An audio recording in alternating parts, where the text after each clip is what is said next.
Musim monsun timur laut 2025-2026 dijangka memberi kesan kepada banyak kawasan terutamanya yang kerap berdepan dengan banjir. Bagi meringankan beban mangsa yang terlibat dengan banjir, kerajaan melalui Agensi Pengurusan Bencana Negara NADMA menyediakan bantuan wang ihsan BWI sebagai sokongan segera.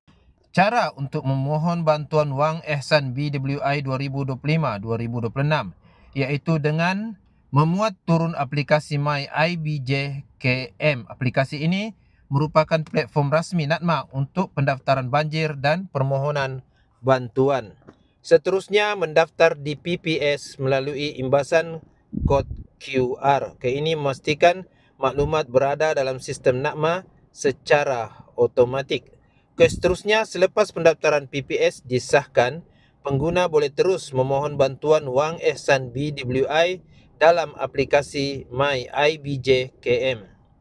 Pengguna perlu melengkapkan maklumat keluarga dan bank untuk menerima bayaran. Permohonan mesti dibuat sebelum PPS ditutup. Kaedah bayaran bantuan wang ihsan BWI disalurkan melalui dua cara, iaitu bayaran EFT ataupun Electronic Fund Transfer. Penerima yang mempunyai akaun bank mana-mana bank di Malaysia akan menerima bayaran terus ke akaun yang didaftarkan dalam aplikasi My IBJ-KM. Yang kedua ialah bayaran tunai di kaunter BSN. Penerima yang tidak mempunyai akaun bank, bayaran akan disalurkan secara tunai dan boleh dituntut di kaunter BSN yang berhampiran.